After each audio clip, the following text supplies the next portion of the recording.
Good evening and welcome to Gibson's Bookstore Remote. I am Elizabeth, the events coordinator at Gibson's Bookstore, and I am joined this evening by Kerri Arsenault, who has written a book, Milltown, Reckoning with What Happens. She is joined this evening by Down East Magazine editor-in-chief, Brian Kevin. This book is available from Gibson's Bookstore. We do ship, we offer pickup, and we are open for limited browsing right now. I will ask our attendees, if you do have questions, go ahead and toss those into the chat box or the Q&A box. We will be taking questions, most of them in the second part, but if we see a really good one, we're going to ask the Kerri and Brian that question. So with that in mind, good evening. Thank you for joining us. Kerri, Brian, how are you tonight? Pretty good, except for the vertigo I have. So if I fall down, my husband is downstairs. He will come upstairs and get me. Do you really get vertigo? I did. I got vertigo. I was sick last week, so I get it too. Maybe we can simultaneously. We can simultaneously fall down. That would be a great way to end at like 5 of 8. You'll know this is over when we both just collapse. Not so tell me a little bit about Milltown, Kerri. Everything is in the title, I think. It's about going home and leaving and going back and forth, and every time you go back, you reckon with what remains, right? And I grew up in a mill town. That's really the plot of the book. I mean, it's more complex than that, but. Do you want to compare then and now for our audience? Compare what? Then and now. So I think the first half of the book, I do go through a lot of the history of the town to try to understand, because I think the past really foretells what our future will be. So in order to understand what was happening in my town, I thought I needed to go into the past, and I went into the remote past, and then the really remote past, and then just the past.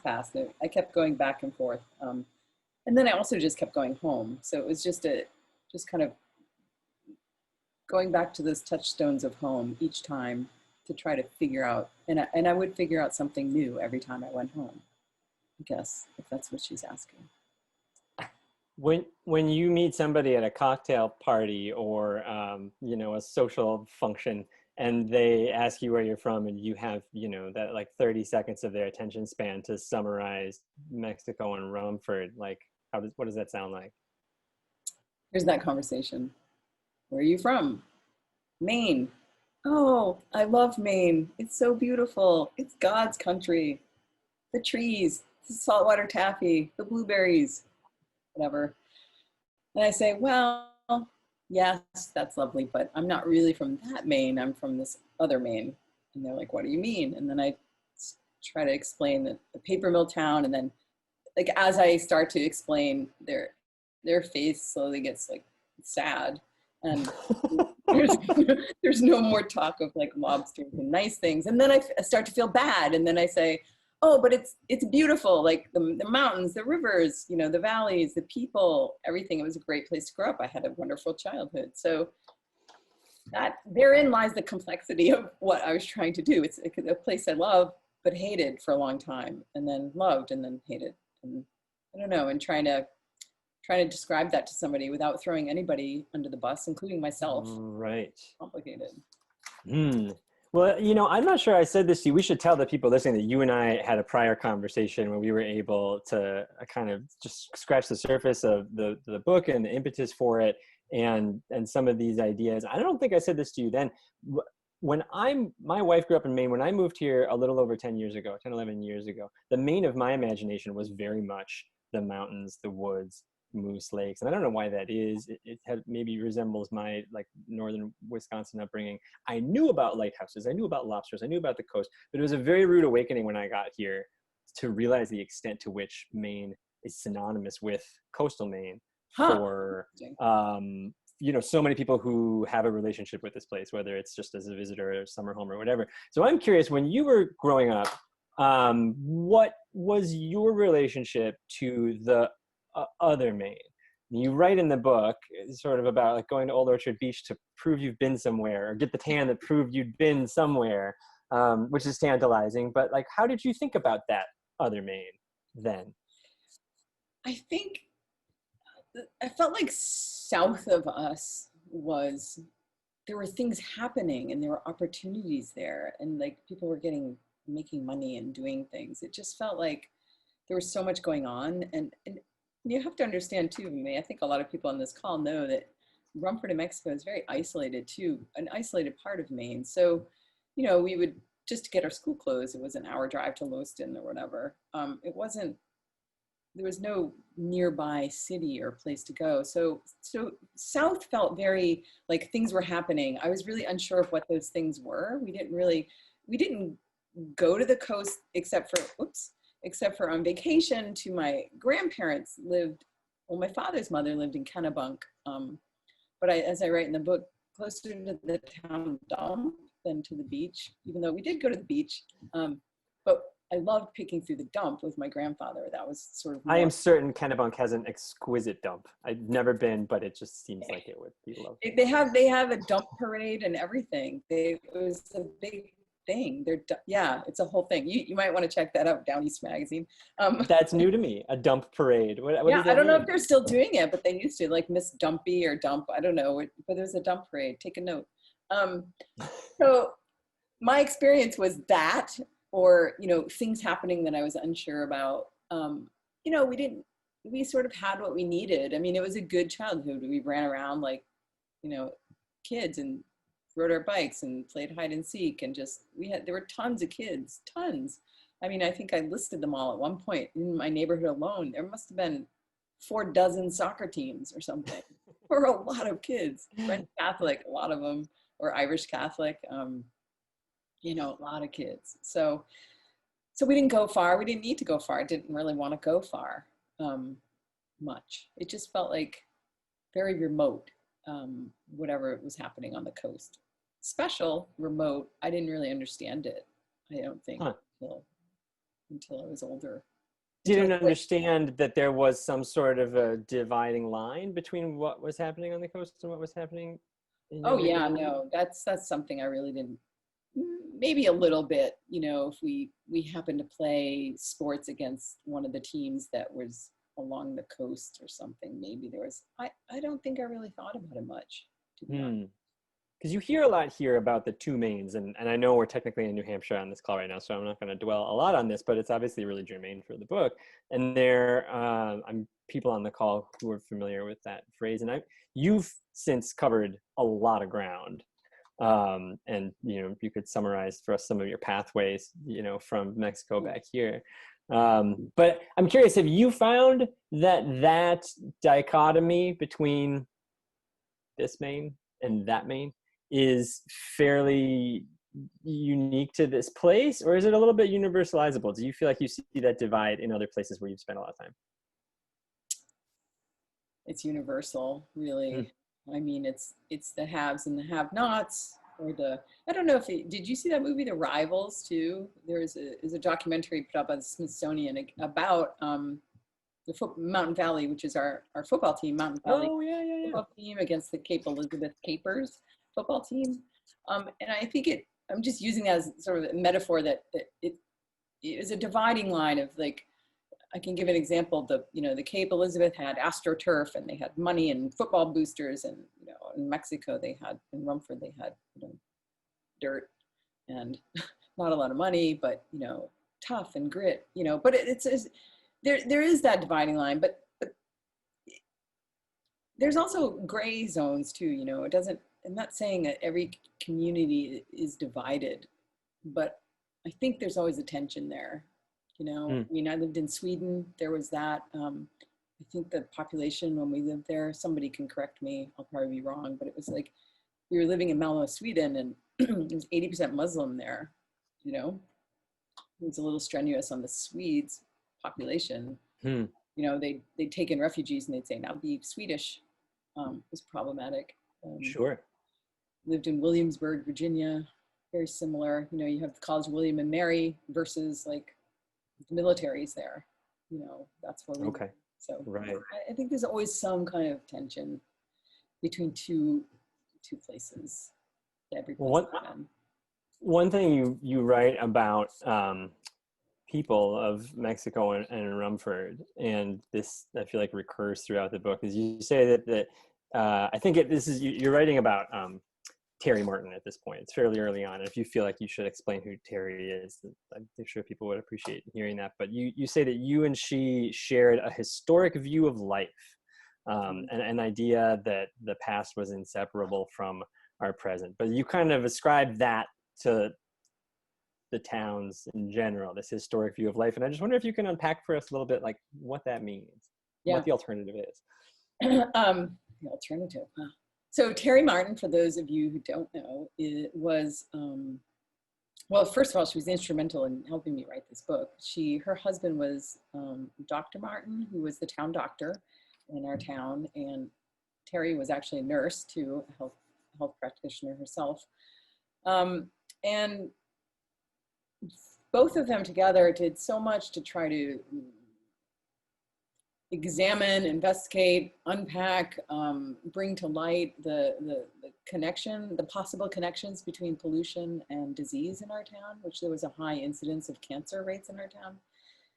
So, so I guess what I mean so that's who Terry is. So she follows me throughout the book, and I hope she's on this call. And really kind of instigates your quest in a way, or at least that's. She does. Somebody said, "Oh, I was doing genealogy of my family," and which is part of the answer to your question. I was doing some genealogy, and she and her husband also, and I'm going to get this wrong. She just told me the other day. She heard me on the radio, and she's like, "No, you got that wrong." They founded an Canadian society, and they were very instrumental too in helping people in town like find their family lines, and Acadian family lines. And actually we're related. I found our connections. So, oh wow, yeah, she. So I went to her originally for genealogy, and then I was in talking with her. She's like, "Well, what about?" I can't remember how she said it, but she was just like, "Well, what about the disease? You know, and like, what do you mean? What about it? You know, okay, Cancer Valley, but." She was like, "Don't you see the link?" And I was like, "No, I don't really. I mean, yeah, people die of cancer, but," and it sort of, that maybe just, she didn't give me an answer. She just sort of left the open-ended question. And I was like, huh, okay, what is she talking about? So what I mean, what I meant about your question was how we, I think growing up in a very small, isolated town, close-knit, you know, we don't have a lot there, but we have each other. And I think that dependency, we depended on the mill, but we also depended a lot on each other. And you grow up with the same values and the same systems and the same way of coping and the same friends and the same ancestors in our case. And a lot of us did, you know, there's a lot of Arsenaults in Rumford. So I think there's kind of no separating her, even though she's a generation before me, between how I feel. And that we look to the past. I guess the part about looking to the past is, you know, it's also a town that the past is it was special. I mean, the mill was like a very special thing that held our town together, and it was created by a man in 1901 and still lauded to this day. And that past also connected us all in a very complicated way. Have you lived places where you found that not to be true, where the community doesn't seem to have the past holding it together as glue in that way that it did where you grew up? And did it come as a shock? Were you able to identify it? I don't really feel like I'm trying to think of all the places I've lived, which is a lot. I'm going through them in my mind. I'm like, nope. I guess if there's an easier way to ask it, I'm curious if you can think of a time being a young person going out into the world when you first realized that you were surrounded by people who didn't have the same relationship to the past that your friends and neighbors and family growing up did. Oh yeah, well, I felt that immediately when I went to college in Wisconsin. Yeah, I'm not sure I'm trying to remember what I felt, but it definitely wasn't like that. I really don't feel like, even here in Roxbury, Connecticut, it's a very historical town. I think our house is on the National Historic Register. It was built in 1784. And there's a connection to the past. It feels more intellectual, though, than like everybody orbiting around one thing. And I think that's the thing that makes it glue together. We're in Sweden too. Of course, we lived in a historic apartment where like the King of Sweden lived for a time for the Baltic Exposition. But is there one thing that holds that town together? No, I haven't lived in a one horse town, probably for good reason, probably on purpose. No, actually, I haven't lived anywhere on purpose. My husband, for those of you who don't know, my husband was in the Coast Guard for 20 something years. He's going to kill me. 25, 4, 3, something. So we didn't get to choose where we lived, really. So that's why we moved around so much. I mean, one of the things that I love about the book is that it's so much, there is so much nostalgia in it, whether it's reminiscing might not be quite the right word, but recalling, these vacations to Kennebunk and the dump, or, these soccer games in the backyard, or whether there's a Father Sear is I was going to say pastor, but that's not, that reveals my Protestant upbringing. Yeah, he's a priest, who's nostalgic about the great forests that he remembers as a kid that have been diminished in his, in his mind. And you're thinking about Black Mountain and things, but at the same time, it's also, I feel like there's a critique of nostalgia that's a pretty thick through line in this book. And you can correct me if I'm wrong, but I get the sense that there are times when you are pointing out that the feeling of that momentum from the past can keep you make it difficult for you to deviate from the track you feel like is behind you and right. set out inexorably in front of you. So nostalgia, force for good, force for evil. Let's get down to brass tacks. No, that's such a good observation. Thank you. It's I think writing about the past too is, on one hand, it did one thing, which was say this was a great place to grow up, and it was to sort of explore that childhood and try to understand, even to look through my own child eyes and try to understand what I didn't see. It was another kind of way of going home, right? Is to look through your own eyes at your childhood. But I think small towns like this, and definitely this town, for sure, instead of looking at the past and seeing how it can bring them forward, or learning from your mistakes, or trying to understand what happened, I think sometimes they just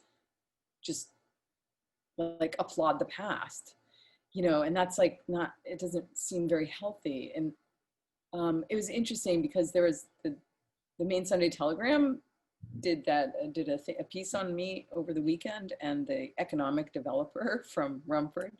I have this quote written in this notebook. Oh, should I just wait? It's so fascinating. No, let's hear it. I want to hear your reaction to it. It's about the past. So he said, oh, Kerri, first of all, he called me Kerri, he doesn't know me, but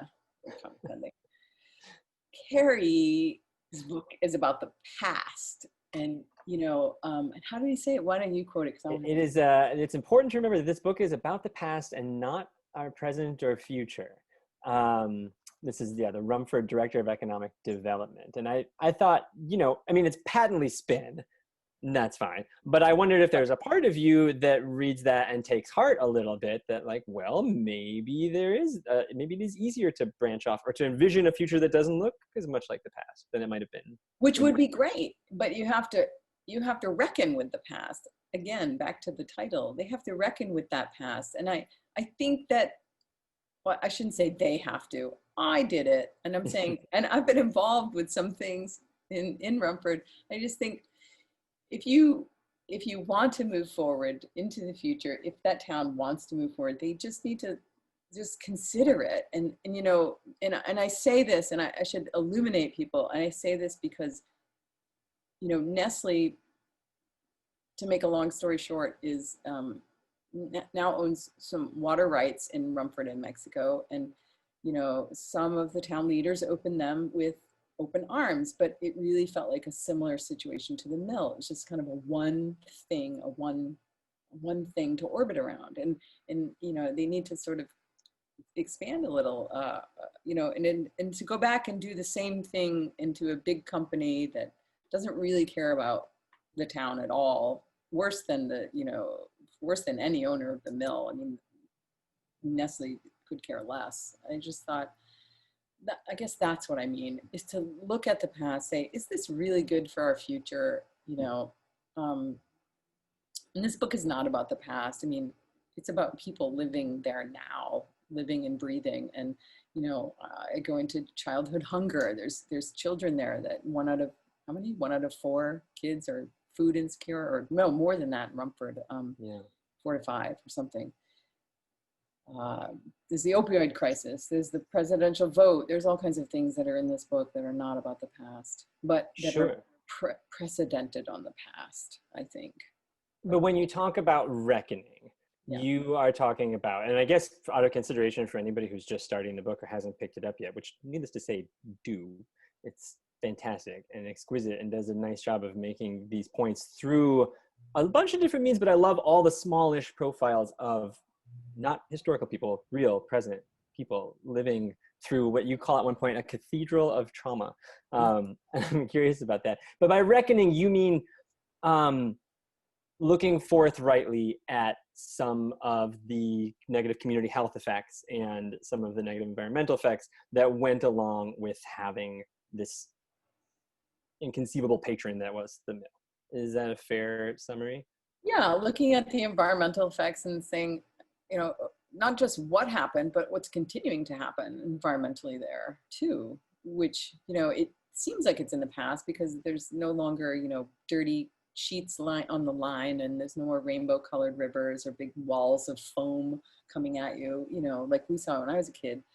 But there's still a lot of toxic, I mean, I think did I write it down? There's, from last year, the mill, I have it here somewhere. I'm just going to round up or round down.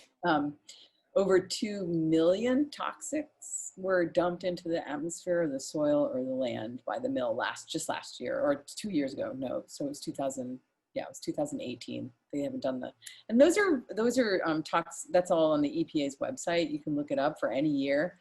So over 2 million pounds of toxics still.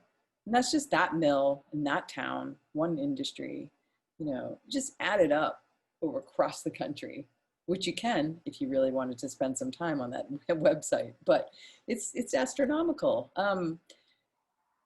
You know, and then you combine that with the disease rates in Maine for a few of the years, which I reported on, where that, you know, cancer was the highest disease rate. And then there's just all these things were sort of, you know, accumulating really and pointing to, well, perhaps the pollution from the mill is causing some of these problems.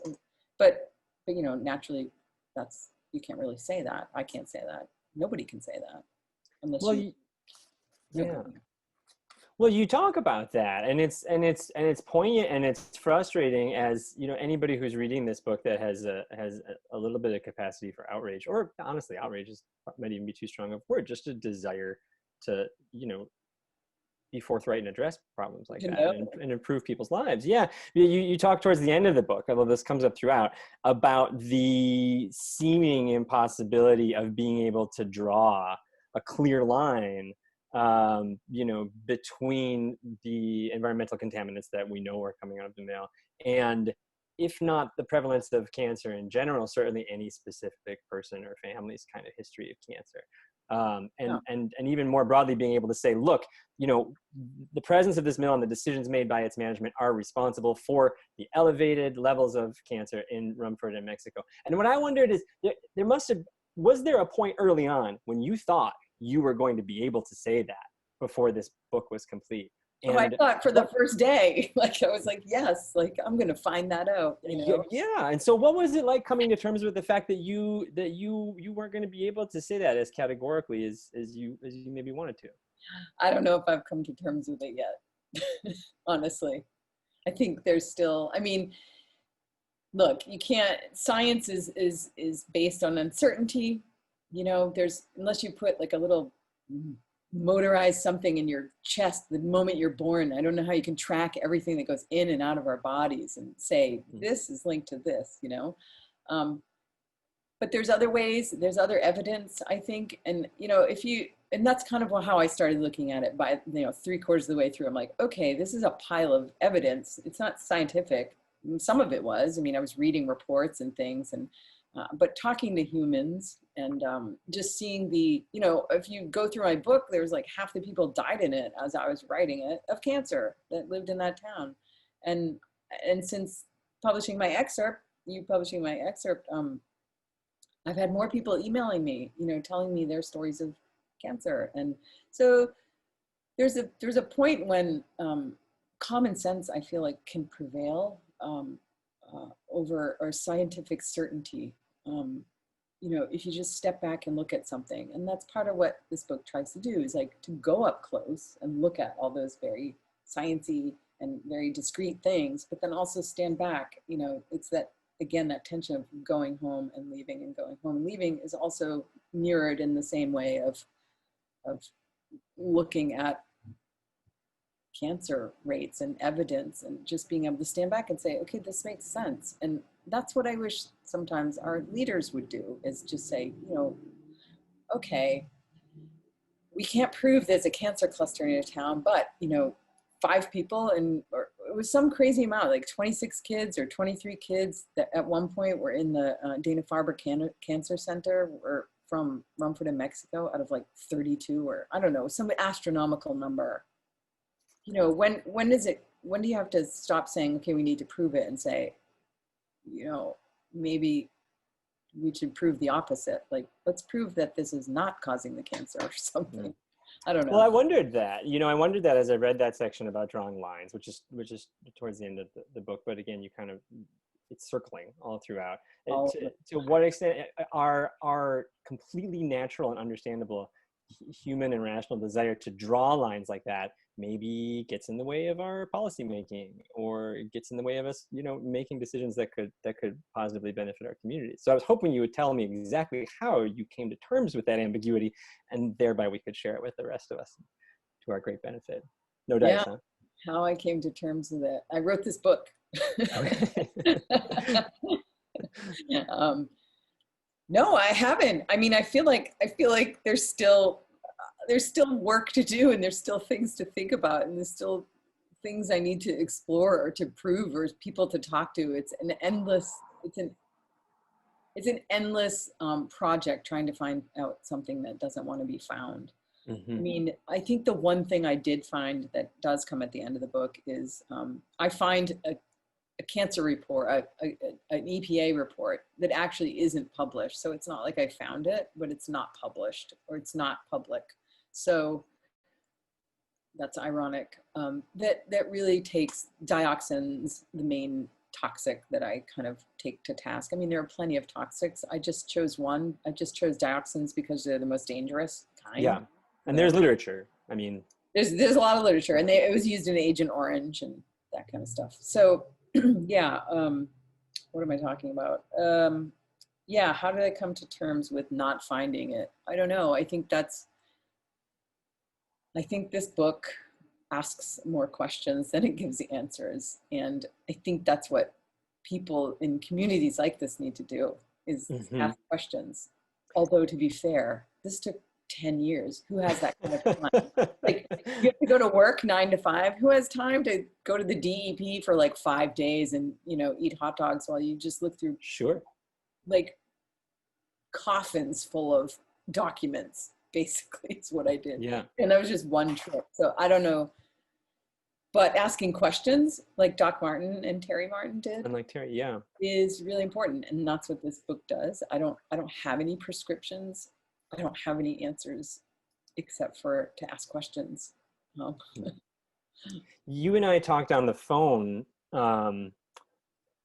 before Down East excerpted the first chapter, and you mentioned to me, pardon me if I'm crudely paraphrasing, but you said something along the lines of, you know, your hope is that this book will appeal to fans of classical environmental writing or classical nature writing in the mold of, and we joked about Barry Lopez and Annie Dillard and sort of that crowd. Yeah. So, I mean, how do you see this book fitting in with that tradition? Well, I would say it doesn't fit into the tradition because it's untraditional. But I think it's something that, and I can say this with, I think it's something they're looking for. And I know this because I have a lot of friends who are teaching it. And this narrative form of environmental writing that is both personal and investigative and scientific, it's a different way of writing this kind of environmental literature, you know, Sure. In a way that I think can be more accessible to the, you know, more than just like the lone man on a mountain looking at nature and appreciating beautiful things, which is lovely to read. Some of those are my favorite books. Or the real scientific sort of journalism, which is, I can enjoy to a point, but I don't know, it's no story in there exactly. It's more like just facts and journalism, and it doesn't read the same way. So I think there's a real desire for this kind of, and I know there are some writers out there working on things and have written things, like Bathsheba DeMuth wrote The Floating Coast. I'm looking at my bookshelf. Her History of the Bering Strait feels like one of those books. Rob McFarlane's Underland. Right. So books like that can really reach I think a broader audience, and therefore, you know, really get into more places, and more people's minds than just the sort of narrower range of literature. Something I asked you also for that I wouldn't mind asking you again, because people sitting in this room didn't hear your very good answer, was there is a blurb on the back of the book, and I feel like it came up a bunch, and we used it, and it was just very simple and exquisite, and it describes Milltown as a complicated love letter to a hometown. And I think I listened back to our tape just now, and I think the extent of my question was, is it or something? Is it really that? Is that what it is? But you know, well, you know what it boiled down to was it. So, are you fond of Mexico and Rumford for all of the reckoning that you've done? And right, that's right. No, but yes. I'm not fond of it, you know, watching friends and family get picked off one by one, you know, as they die of cancer or asbestosis or mesothelioma, which are directly related to the mill. There are some diseases that can be directly linked.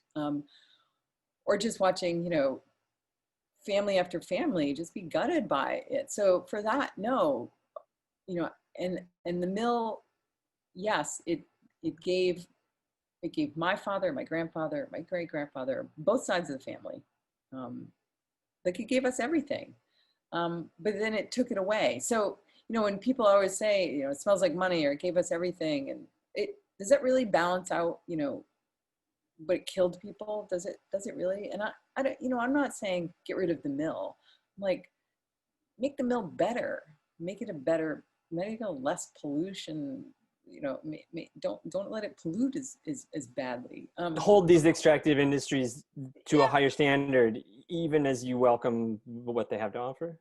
Right, they can be held to a higher standard. I mean, you know, there are methods in which to bleach paper that aren't so bad for the environment, that don't create this toxic chemical, for one. That's just for one thing. I mean, I don't know, there's probably bajillions of ways, but that's just one thing I'm focusing on, because it's such just a bad toxic. But on the other hand, you know, I love that town. I love the people in the town. Yeah, really. I think that's clear. With so much affection, like just thinking about the people that I wrote about and the people that I'm still in communication with. And I'm watching that movie, The Rivals, again today for a different project, and just watching Jim Elward, the football coach on there, who I taught in his English class one day. You know, I don't know. It's a great place. It was a great place to grow up, and all the girlfriends and boyfriends I still have there. I mean, that still live there. I don't know. They're great. I can see them anytime and just pick up where we left off at age 18. I'm 53, so I don't know. And I love Black Mountain. I should say that. It's a great place. Yes, I think that was clear from the book Yeah. too. Yeah. Yeah. I mean, so there's some really great things to come out of it. Does it balance the bad things? I don't know. Do we have to balance things? I mean, it's funny, even though this book is looking at so many binaries, I'm sort of against the binary thing. Let's like not look at binaries. Let's sort of try to just get rid of the bad things. Boy, but you have people in the book who articulate that choice surprisingly straightforwardly. And I think again of the priest, I think Father Cyr at one point says, like, well, look, you have to take the good with the bad.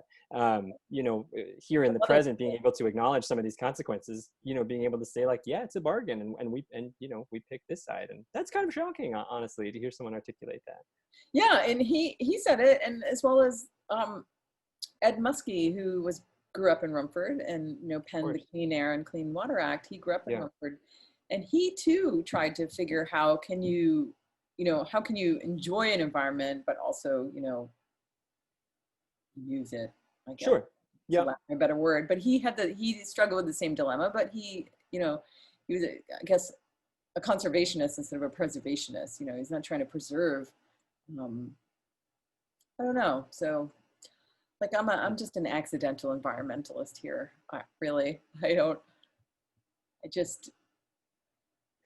But you obviously came into this with a somewhat honed sense of injustice. I mean, in the early chapter, you're talking about some of the sacrifice zones and other places you've lived where you feel like you've seen, well, that sacrifice on the part of the have-nots like playing out on a pretty grand scale.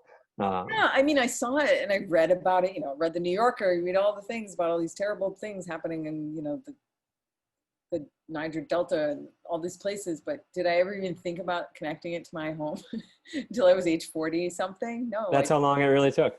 Yeah, it really did. 2009 is when I really started, when I spoke with Terry for the first time, and then just started and moved to Curacao, where I saw, for people who don't know, we lived in this beautiful balcony apartment on the Caribbean, my husband and I, and at night we'd go and have our cocktails out there. It was huge. And look across the sky and you could see the oil refinery stacks just burning fuel off, and next to Asphalt Lake it was called, because it was the sticky tar on it. And the people downwind from those stacks would get really sick. And there was green stuff all over the place. I don't know, it was really bad. And I thought, oh my God, how terrible. Here I am living upwind, right? And that's when I really started to think about it. Like, oh yeah, that was, I mean, you thought about it. Something familiar about all this. It's something so familiar. Huh. Not that I didn't know it, but I didn't worry about it. I mean, I too was busy working my butt off. I have an essay coming out about the 86 jobs I worked at. I've had 86 jobs in my life. I've read it. She lists them all. So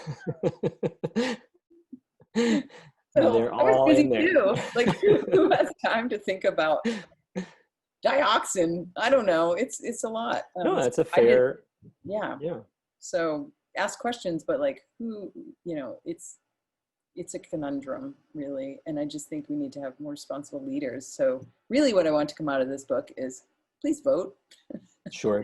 Well, I want to make sure everybody who's in the comments here has time to ask questions. But this is maybe a good transition to that. Is you're going to do 400 more of these events on Zoom and other platforms, and inevitably, some of your friends and family and neighbors, or folks you've never met before, but who are from Mexico and Rumford, are going to be in the audience, and there may well be some right now. What sort of questions and comments are you anticipating from folks from Mexico and Rumford over the next few weeks? I have no idea, but I do know that I've received really supportive emails from a lot of people, not people just from the book, but a lot of people from all over that used to live there or that live there now. And I've actually received nothing but supportive emails. So I hope I get more of that. Yeah. Well, you deserve to, and I really appreciate having a chance to talk a little bit more about this book, because I didn't even get to say thanks to you. Jeez. No, so the pleasure is all mine, and I'm really curious to see what other folks who are in the room are wondering about. Me too. So I will take this opportunity to remind our audience members that if you do have a question, there is a chat bar and there is also a Q&A box that you can type your questions in. The book is available from Gibson's Bookstore. It technically comes out next week, so it might be a few days before we mail it. This is a pre-publication event. I do have a hand up in our bar here from Dennis Marat, who I'm going to unmute his mic. Dennis, let me unmute your mic here. And Dennis, can you hear us? His mic is not joining us. Okay. Oh, there he is. Oh, Dennis. Yes, Kerri, this is a fantastic book. I'm going to buy a copy. I'm originally from Taunton, Mass. We moved up to Gorham, New Hampshire, just up the Androscoggin River, 60 years ago this month. I was 8 years old in the 4th grade. I have a 3-year younger brother. The Androscoggin River. My dad had got a job as electrical maintenance at the Brown Paper Company in Berlin. Yep. We were up there about 2 months. We were renting a house on Gorham Hill on Route 2. They had a drive-in theater owned by a family from Vermont. We could watch the movies and the cartoons. Anyway, we were up there about a month, and the paperworkers union went on strike. Right. My dad was 35 years old. He had to scramble all kinds of jobs. And anyway, what I do remember too was the foam on the Androscoggin River in Gorham. You thought, gee, you could walk across this and not even get wet. Oh my God. Homes that were painted white turned to off-color white. Brand new white cars turned to off-color white, not white at all. But I worked one summer, 1970, and I was going to SMVTI. Okay. Now, it's the Maine Community College. It's like Portland Electrical. I worked one summer at SD Warren in Westbrook, electrical maintenance. I can remember having one chlorine leak and one toluene leak. So common. I remember running out through an open brand new window without the glass with a brand new Klein tube belt on, not knowing it was on the other side, and I landed in a pool of black liquor and kept on trucking when they oh my God. for the chlorine leak. But it's tremendous. I worked for Central Maine Power for 37 years out of Portland substations. And there's a lot of changes now at SAPI here. There's a lot of changes, but it's still here, but nothing like it was. Yeah. And, I'm just trying to think, have you ever met or heard of Carolyn Shute? Yes, I have. I was thinking her book about the beans of Egypt, Maine, even though it's nonfiction. Right. And Rachel Carson, Silent Spring. Yes. Your book is in between those two. Oh, I love that. Oh, I like that observation. That's kind of Rachel Carson, it was place true. to be. Carolyn, in some respects, is true, but it's nonfiction. Right, right. No. One other quick.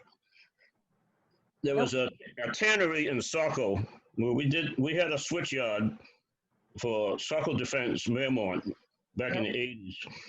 Now there was a safety watch that a company from New Hampshire was doing sandblasting and repainting the galvanized steel, and everything was standardized. It was 5/8 galvanized bolts holding the disconnects together, and they were reduced down to a size of a number 2 lead pencil. I made some calls, and we had an emergency crew come down to replace all those 5/8 square head bolts with brand new ones. It was the wire that was holding the stuff up in the air, not the bolts. Now, I was wondering, what can break down a galvanized bolt from a tannery? It really makes you wonder. So probably that black liquor you fell into. My God, that is terrifying. I didn't land it. I just kept on trucking. But congratulations. Hey, Dennis, I'm gonna post my email right here in the chat for anybody. If you ever wanna, I'd love to hear. I love to hear these stories, and if anybody wants to email me some of these things, I'd love to hear them and talk to you more about them. That's my email. Yeah. Congratulations. Thank you. Thanks for coming. Thanks for telling me about I your was in the Air story. Force 28 years, so congratulations on your husband. However many years in the Coast Guard. Yeah, however many years. He's downstairs shouting probably at me. Great evening. Thank you. Thank you. Thank you, Dennis. So now we have a question from Janine, who mentions that she lived in Fitchburg, Mass. For a couple years and drove by the river to work every day. They always wondered what color it would be tomorrow. She asks, do you think you'll have a follow-up book? Yes. I don't know what it's going to be, though. I do have a lot, actually, not joking aside, there was a lot of follow-up articles that I'm working on and essays and just a lot of things that I really just touched upon in my book. Like, for one thing is our paper mill, maybe, I think my mother might have just learned this. My mother's like, I don't know if I'm ever going to go back to Rumford again after reading your book. They burn tires for fuel for our mill generator. Yeah, that's something I really want to do a lot more investigation on and figure out more about that. I mean, they're doing it legally, but there's a lot of loopholes, let's just say that. So there's going to be a lot of articles that I'm going to be working on and essays, and hopefully one of those will turn into a book. That was an eye-opening section. Yeah. That will stick with me for a while. Joan wants to know, can you say more about your investigation into your family genealogy and history and how it fits into the theme of the book? Was it about looking for health patterns in your family history, or just to understand the culture in which you grew up and how it was born of your ethnic heritage? And what was that about for you? Hi, Joan. I know Joan. She was very helpful to me. I actually started by just wanting to understand the cultural heritage of Acadians, because despite growing up in a town full of Acadians and you know, even my grandmother and great-grandmother speaking French, or my great-grandmother at least, it was, you know, banished from Maine schools when my grandmother was young, so she didn't speak it anymore. But despite growing up in a place like that, there was nothing, we didn't learn anything about it in school. It was shocking, really. You know, we learned, and I write about this in the book too, we learned a lot about, you know, Anne of Green Gables and things like that felt like they had nothing to do with my family history, or at least what I knew of my family history. I just didn't really know. It was all just bits and pieces, and I just wanted to really understand where they were from. So that's why I went back to Prince Edward Island, which I outlined in the book.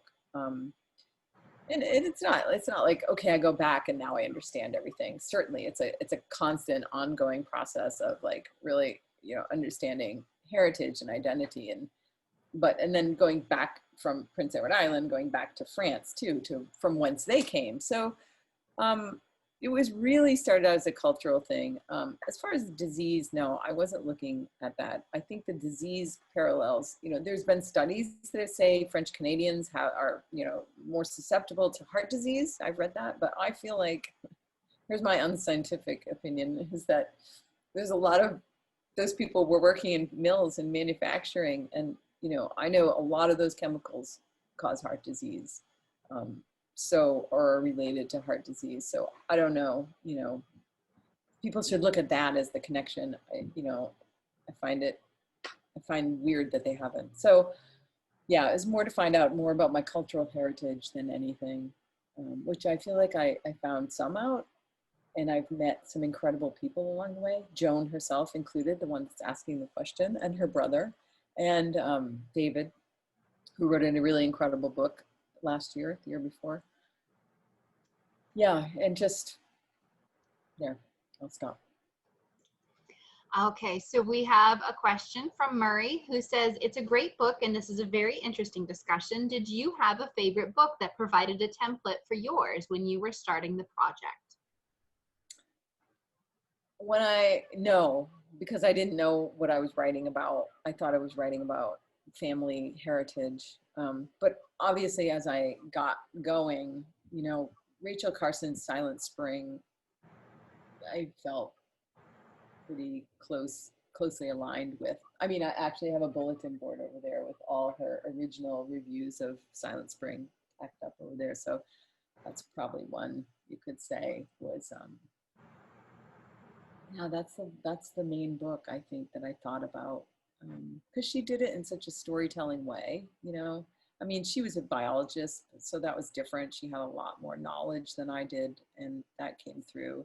And she was also, I also think Carson was very, she really saw things in binaries. There was no room for like, you know, progress. It was like, she was preservationist, or at least I think. And I just discovered, there's some tons of books I discovered along the way, like Living Downstream. That book, I'm just looking at my bookshelf up here. Oh, I should say this one other book. I'm sorry. The first book is The Jungle. That was, here, I have the book, Upton Sinclair. Sorry, excuse me. This was a book I read in high school.